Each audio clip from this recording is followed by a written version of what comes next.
এখন আমি রয়েছি ধোবাকাচা মৌজার ভুরুডাঙ্গা বলে একটি জায়গা।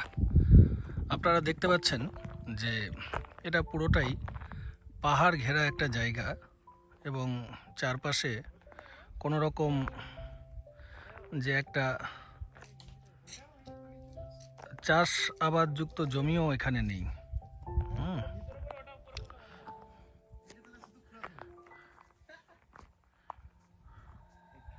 এখানে এই ছোট্ট ঘরটি যেটি রয়েছে, এখানে প্রায় 23 জন বাচ্চাকে নিয়ে এই অনিলবাবু, আমি যাকে ছবিটি দেখাচ্ছি, এই অনিলবাবু এখানে যেটা করেন সেটা হচ্ছে এই 23 জন বাচ্চার টোটাল পড়াশোনার দায়িত্ব উনি নিয়েছেন।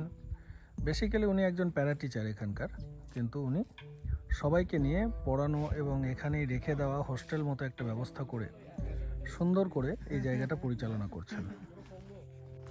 অনিল, তো আমরা আগের বছরও এসেছিলাম, এই বছরও দেখলাম যে এতগুলো বাচ্চাকে নিয়ে তুমি এই যে এত সুন্দর একটা কাজ করছো, মানে এইটা তুমি হঠাৎ করে কতদিন ধরে করছো, বা এটাতে মানে আমি চাইছি এটা আরো কিছু মানুষজন যদি জানতে পারে এবং মানে তোমার এখানে এতগুলো বাচ্চাকে তারা হেল্প কিছু যদি করতে পারে, সেটার জন্য খুব ভালো একটা উদ্যোগ তারা নিতে পারবে বলে মনে হয়।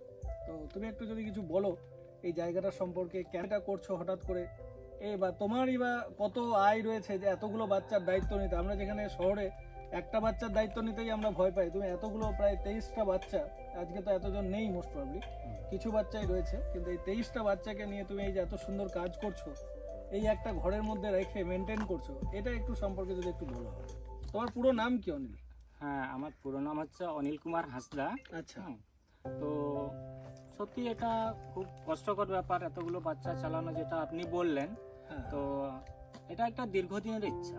যখন আমি পড়াশোনা করতাম সেই সময় থেকে একটা ইচ্ছা ছিল যে আমি দুস্থ বাচ্চাদের জন্য আমি কিছু করব, কাজ করার ইচ্ছা ছিল।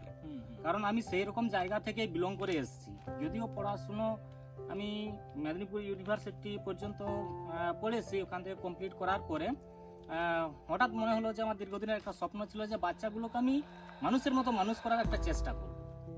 যেহেতু আমি ওইরকম একটা ফ্যামিলি থেকে বিলং করে আমি এতটা পড়াশোনা করতে পেরেছি, আর আমাদের লোকাল জায়গাটা দেখেছি যে পড়াশোনা না করতে পারার জন্য বাচ্চাগুলো কি হয় যে ধরুন 5 বছর 7 বছর 10 বছর মিনিমাম, তারপরে ওরা স্কুল ছুট হয়ে যায়, সেখান থেকে পড়াশোনাটা পুরোটাই বন্ধ হয়ে যায়।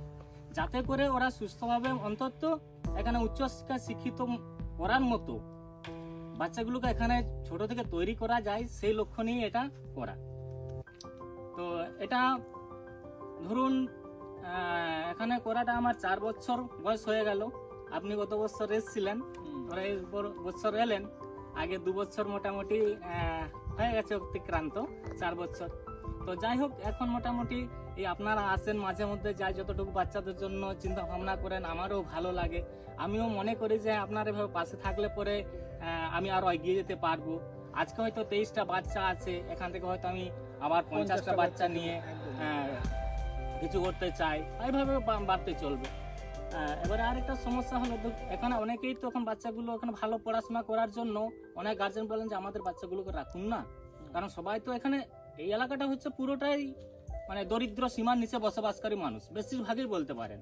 তো অনেকেই বলেন, কিন্তু আমার যা কন্ডিশন তাতে করে এখানে বাচ্চা রাখার মতো কোনো পরিস্থিতি নেই। একদমই। হ্যাঁ, এই বাড়িতে যদি ধরুন 23টা বাচ্চা থাকে, তো কি অবস্থায় থাকে, তবু চেষ্টা করা হয় যতটা ভালোভাবে থাকতে পারে। এবং সেটাই, যাই হোক, আমি সবার কাছে এটাই অনুরোধ রাখবো, আপনারা আমার পাশে এগিয়ে আসেন যাতে করে আমি কাজগুলো আরো ভালোভাবে করতে পারি, এই অনুরোধটাই রাখবো।